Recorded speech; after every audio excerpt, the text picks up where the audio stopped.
Hi friends, welcome to our YouTube channel. ಇವತ್ತು ದೇವಸ್ಥಾನಕ್ಕೆ ಹೊರಟಿದ್ದೀವಿ. ಹಾಗೆ ಅಮ್ಮು ನನ್ನ ಬರ್ಡೇ ಹೇಗೆ ಮಾಡ್ತಾಳೆ ಅಂತ ನಾನು ನಿಮಗೆ ತೋರಿಸ್ತೀನಿ. ನನಗೇನೂ ಹೇಳಿಲ್ಲ ಅವಳು ಯಾವ ಥರ ಮಾಡ್ತಿದ್ದೀನಿ ಅಂತ. ಇವಾಗ ದೇವಸ್ಥಾನಕ್ಕೆ ಹೋಗ್ತಾ ಇದ್ದೀವಿ. ದಸರಘಟ್ಟ ಅಂತ ನಮ್ಮೂರು ನಿಯರ್ ಹತ್ರನೇ ಇದೆ ದೇವಸ್ಥಾನ. ತುಂಬ ಚೆನ್ನಾಗಿದೆ. ದೇವಸ್ಥಾನಕ್ಕೆ ಹೋಗಿ ಅಲ್ಲಿಂದ ಇಲ್ಲಿಗೆ ಹೋಗ್ತೀವಿ ಅಂತ ನನಗೆ ಇವಾಗ ತೋರಿಸ್ತೀನಿ. ನಮ್ಮೂರು ನಿಯರ್ ಹತ್ರನೇ ದಸರಘಟ್ಟ ಅಂತ ಇದೆ. ತುಂಬ ಚೆನ್ನಾಗಿದೆ ದೇವಸ್ಥಾನ. ಹಾಗಾಗಿ ನಾವು ದೇವಸ್ಥಾನಕ್ಕೆ ಬಂದ್ವಿ. ಒಳಗೆಲ್ಲ ತೋರಿಸೋಣ ಅನ್ಕೊಂಡೆ. ಹಾಗಾದರೆ ತುಂಬ ರಶ್ಶು, ಅಂದರೆ ತುಂಬ ರಶ್ ಇದೆ ಅವತ್ತು. ಅದಕ್ಕೆ ಒಳಗೆಲ್ಲ ವಿಡಿಯೋ ಮಾಡೋಕ್ಕಾಗಲಿಲ್ಲ ನನಗೆ. ದೇವಸ್ಥಾನ ದರ್ಶನ ಎಲ್ಲ ಆಯಿತು. ಈಗ ದರ್ಶನ ಮುಗಿಸ್ಕೊಂಡು ನಾವು ಹೊರಟ್ವು.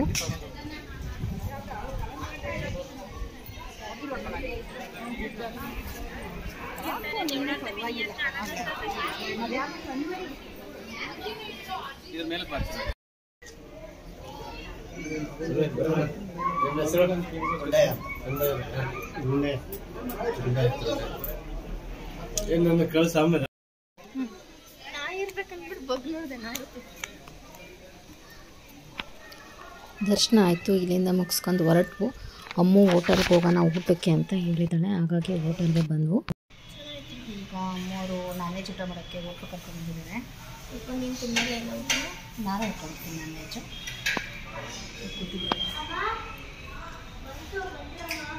ಅಮ್ಮ ನಾನು ಬರ್ತಡೇ ದಿನ ವಿಶ್ ಮಾಡಿರತ್ತ ಹೇಳ ಅಮ್ಮ, ಹೇಳಲ್ಲ. ಫೋಟೋ ಚೆನ್ನಾಗಿ ಕೇಳಿ ತೆಗಿಯಲ್ಲ, ತೆಗಿಯಲ್ಲ. ಅವಳು ಮಕ್ಕ ತೋರಿಸೋದಂತೆ. ಏನೇನು ಆರ್ಡ್ರ್ ಮಾಡಿದ್ರೆ ಅಂತ ಗೊತ್ತಿಲ್ಲ. ಈಗ ಊಟ ಮಾಡಬೇಕು.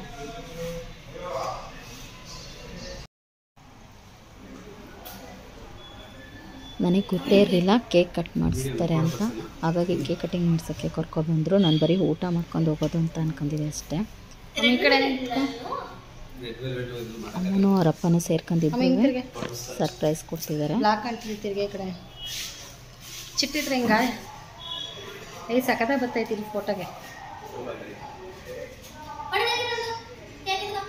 ಇರ್ಲಿ ತಡಿ, ಕೇಕ್ ಒಂದು ನಿಮಿಷ ಕಟ್ಬಿಡೋದು. ತಿರ್ಗೋ ಬಾಯ್.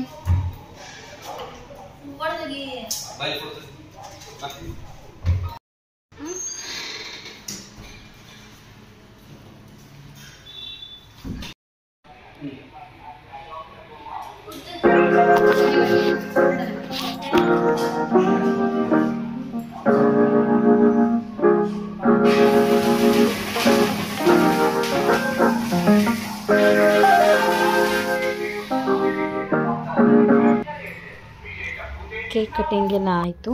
ಈಗ ಊಟ ಮಾಡ್ತಾ ಇದ್ದೀವಿ. ತಂಗಿ ಅದು ಬೇಕಾ? ಅದೇ ಇದು ಬೇಕಾ?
ಹೌದಾ?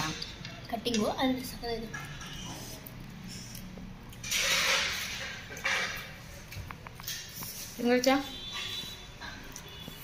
So beautiful, so elegant, just tasting like a wow.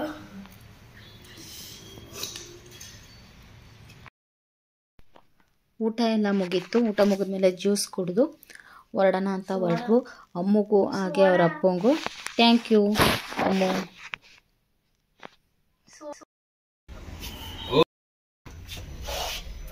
ಊಟ ಮಾಡ್ಕೊಂಡು ಈಗ ಹೊರಟೋಣ.